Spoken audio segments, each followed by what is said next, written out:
Hello, everyone. My name is Matthew Pergolski, and thank you for joining us today.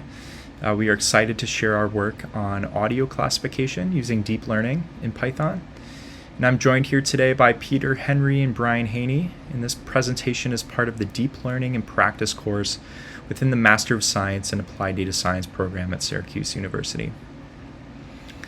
Before we get into it, we'll go through a quick agenda. So this will be an overview of what we'll be covering here today. I'll kick it off with an introduction, looking at the problem definition, also looking at an overview of the data set, and we'll also touch on the ML framework that we use to perform our analysis. Peter will then go into an exploratory data analysis section, or EDA. He'll be analyzing the class distribution, exploring some of the audio samples, and the systematic approaches behind pre-processing audio data into MEL spectrograms. Brian will then pick it up from there and look at the model architecture overview. He'll be discussing the CNN architecture as well as detailing some of the layers within the activation functions. Brian will then continue with model training. He'll be examining the training and validation loss specifically, and also discussing learning rates and how that impacts our analysis. I'll then pick it up from there and look at the model inference section. So I'll be evaluating the model's performance through various metrics, which we'll talk about. And then we'll also be analyzing a few confusion matrices, which is typical in various classification problems. We have an app of our analysis with the Python package Streamlit, so I'll be showcasing that in a demo later on. Peter will then be highlighting future work, discussing potential improvements and extensions, also experimenting with different model architectures and layers, things that we could do with more time. I'll then wrap it up with a brief conclusion summarizing key findings and takeaways.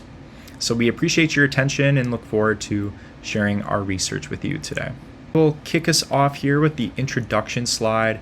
We'll start with the problem definition, and all in all, our main goal will be to classify audio recordings by their respective labels.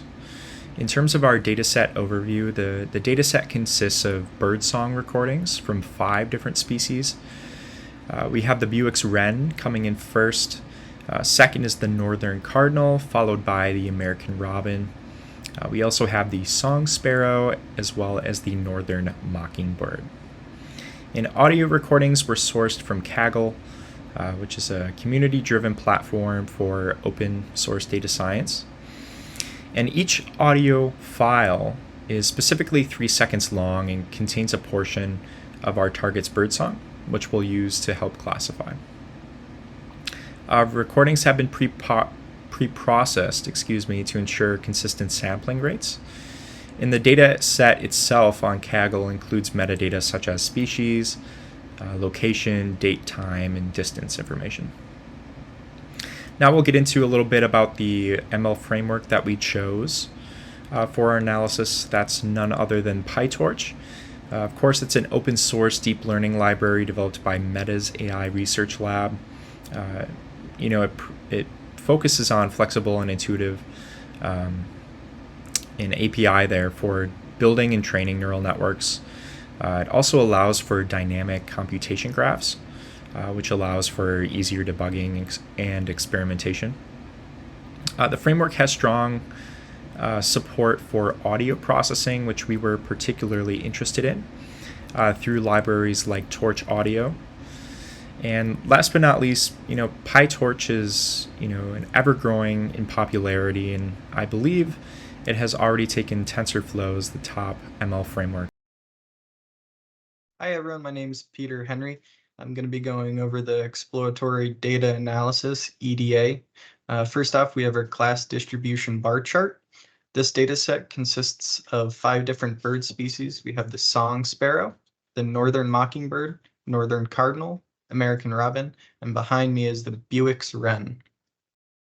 From the class distribution bar chart, we can see that the dataset is relatively balanced, with the song sparrow having the highest number of samples and the Buick's wren having the lowest.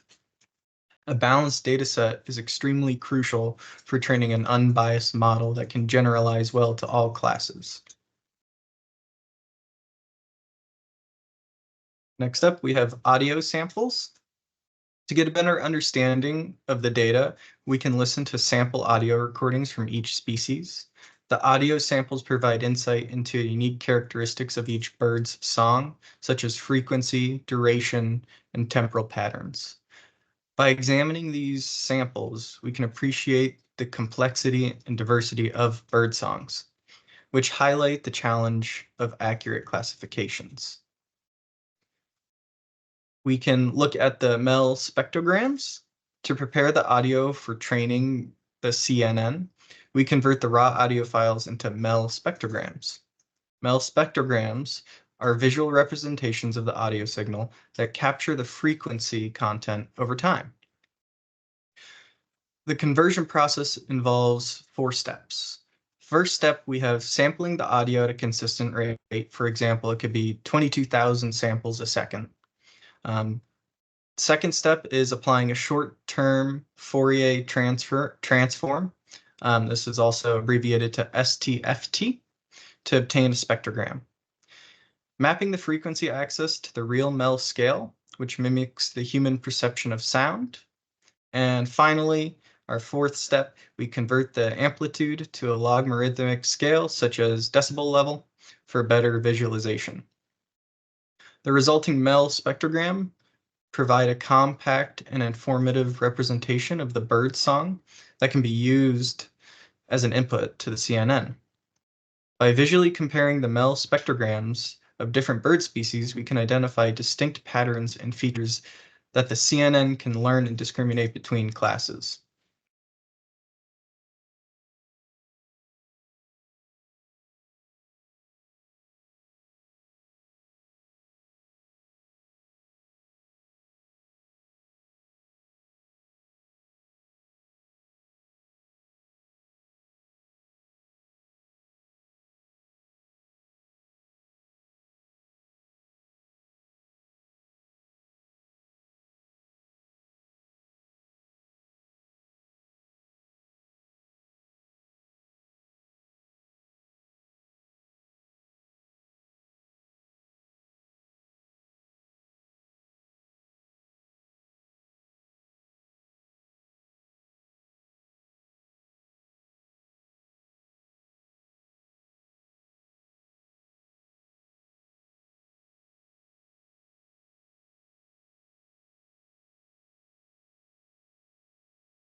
Accurate birdsong classification.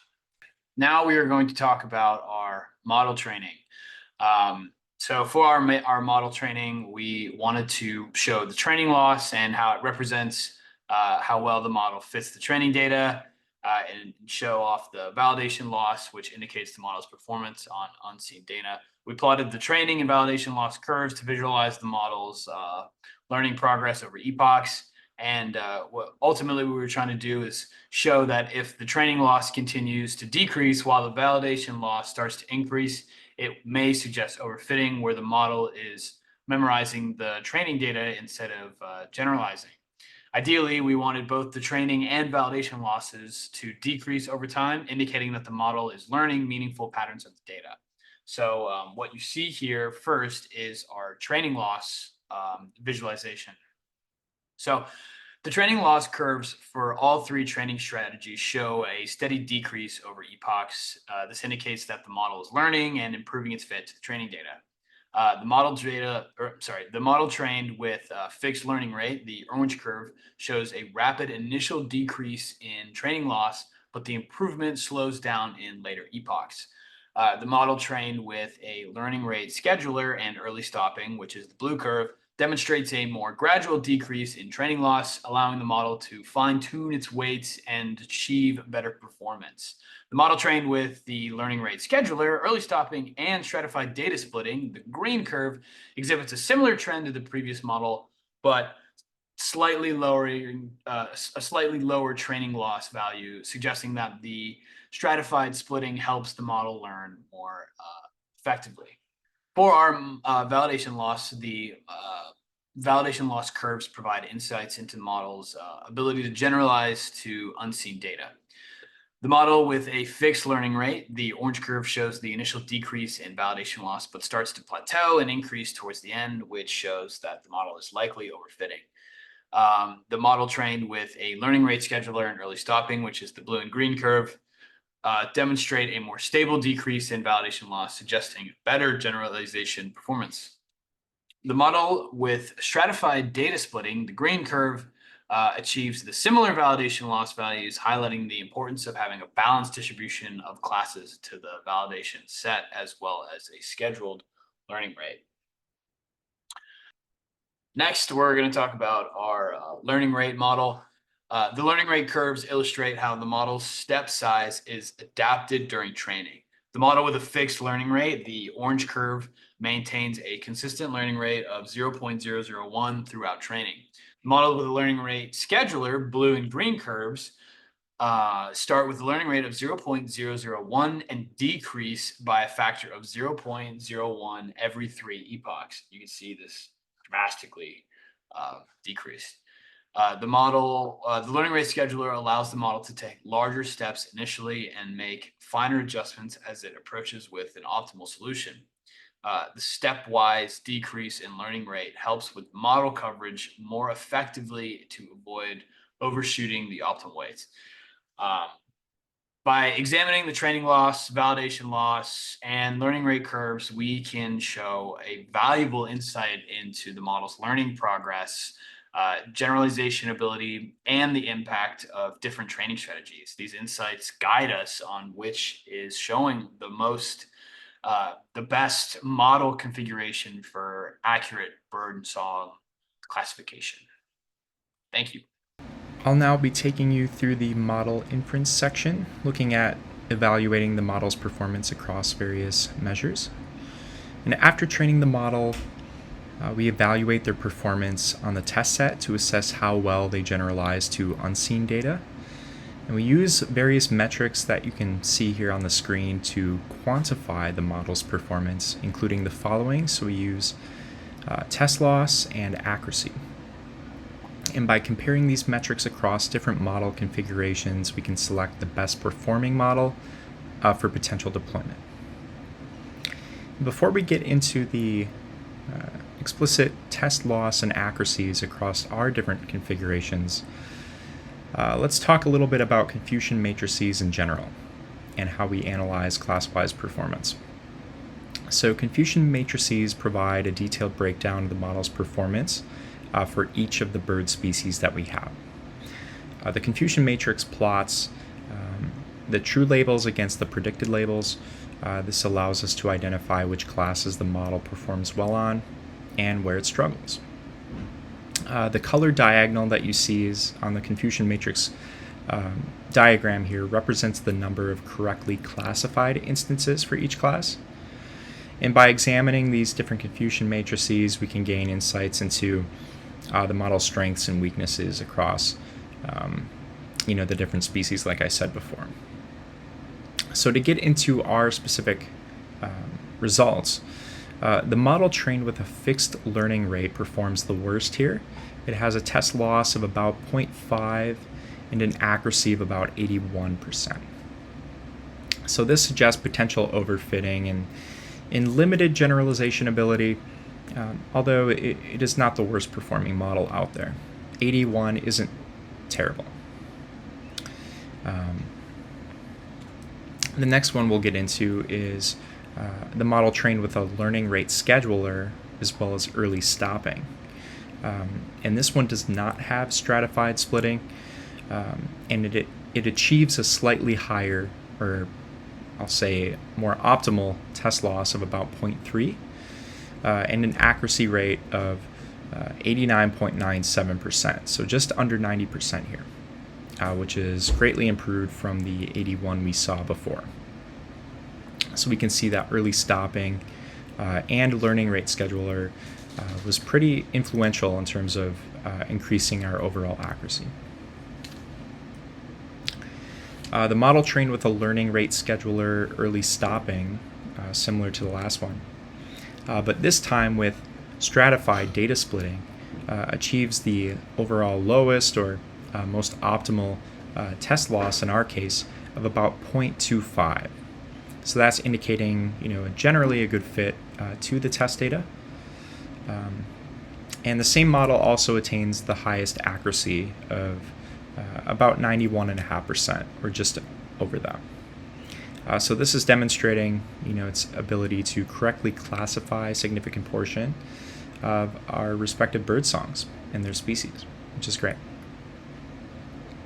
So some of the insights we can gain here is that the model's trained with a learning rate scheduler as well as early stopping, with and without the stratified splitting, show a high concentration of correct predictions along the diagonal that we see. So it's indicating good overall performance. However, there is still room for improvement. We can get north of 95, maybe even 99% accuracy in an ideal situation. So now I'll take you through a demo of our birdsong classification app. Before we get into the actual app, we'll talk a little bit about how it was created. We use the Python framework called Streamlit for building the web app. Streamlit is an open source Python library that allows you or anyone to create an interactive web application. It's typically used for data science and machine learning projects, people without a UI or UX background. Like I said, it's all implemented within Python, and it allows for an intuitive way to build user interfaces, display visualizations, and interact with trained models. And it often enables for rapid prototyping. It's also easily deployable through GitHub and the streamlit.io website. So I encourage you to check it out if you want to build your own respective Streamlit app. Some of the benefits, or the main benefit, is really just providing a user-friendly interface for people to interact with, whether it's a stakeholder or a customer or even a colleague. Everyone can enjoy using Streamlit. Okay, and so here we are on the IST 691 PyTorch Bird Audio Classifier web app, of course built with Streamlit. When you do visit the URL, you are greeted with this landing page, which gives you an overview of the actual application, gives you some insight into the 5 different species that we have. Of course, the Buick's wren, the northern cardinal, American robin, song sparrow, and the northern mockingbird. We give you a link to the actual data source on Kaggle and state our primary goals. and what the user can ultimately get out of the app. So the viewer can explore the data set and visualize class distributions and sample the audio recordings. You can inspect the deep learning model trainings using PyTorch for bird audio classification. You can, of course, look at the various metrics that we used, such as test loss, accuracy, and the confusion matrices, and then experiment with the different model architectures. Most, if not all, of the visualizations within the app are created with the Plotly package. So by default, users can interact with them. So we can get into the exploratory data analysis page, or EDA. And what this is going to do is think for a minute. It's going to show us our class distributions on our class labels. So you can see our generally across the board, we are relatively balanced. We have the song sparrow coming in with the most observations of about 1256 here. Next up is our northern mockingbird with 1182 observations. The northern cardinal is next in line with just over 1,000 observations there. The American robin also just over 1,000, and then our least, the class with the least amount of observations is just under 900 here at the Buick's Wren. We can also see the respective spectrogram of our bird types here. So we have the spectrogram for the Buick's Wren. You can look at its interactiveness with the Plotly package, look at the various time components, the frequency, the amplitude. And this may not show on the screen share, but you can also play a clip of the audio clip as well. So you can see, I'm not sure if you were able to hear that on the recording, but you are able to preview the Buick's Wren, the American robin, the song sparrow, the northern mockingbird, and of course the northern cardinal, and their respective songs. So this was probably one of the most fun packages to explore within Streamlit and just the project in general. Converting audio clips into mouse spectrograms and then compiling it here in a shareable web app. We also have a model training page, which takes us, or gives us an overview of the training loss for the various model configurations, as well as the validation loss, and then the learning rate. And what we can see here for training loss is that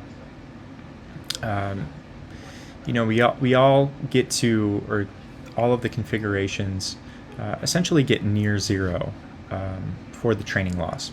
If we look at the validation loss, however, we can see our model configuration with the fixed learning rate does not get to near zero status. It appears to overfit and starts to shoot up towards the end of the epoch training. The learning rate, we can see, scheduled or a fixed learning rate is just remaining constant at that 0.001 value, whereas the others dip down closer to zero as the model trains. And then, of course, we have our model inference section, which I talked a little bit about a few seconds ago, or a few moments ago. So we see our confusion matrices, we see our various metrics across the model configurations, such as the test loss, the test accuracy. We do see our best model on top here, so if you wanted to interact with the confusion matrix, you could. And as you scroll, you can see our second best model with a test accuracy of just under 90%. And then our third model coming in at just over 81%. So the link is provided.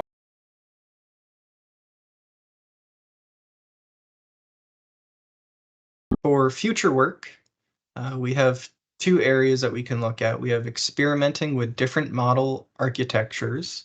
And to go deeper into that, we can explore deeper and more complex CNN architectures. We could increase the number of convolutional layers to capture more intricate features. We can investigate the use of residual connections, ResNet, to facilitate training of a deeper network. We can also experiment with other types of neural networks, recurrent neural networks, RNNs, to capture temporal dependencies in audio data, transformer models to leverage self-attention mechanisms for capturing long-range dependencies. And then the next thing we can do is we could expand the data set addressing class imbalance. One of the ways that we could do this is expanding the data set to include a wider variety of bird species by collecting additional recordings to capture the full diversity of the bird vocalization, as well as incorporating bird songs and calls from different geographic regions and habitats. For example, where I live, Tennessee, we could add a couple more from here that we don't have in our data set. We could address potential class imbalance issues as well by gathering more data for underrepresented species. And if you remember, like, for example, the Buick wren had the least amount, we could probably increase that even further. We could also explore the use of class-weighted loss functions to mitigate the impact of imbalanced classes. And again, the Buick wren is a great example of having the least amount. We could use our class-weighted loss function in order to kind of balance out against the remaining bird sets that we have.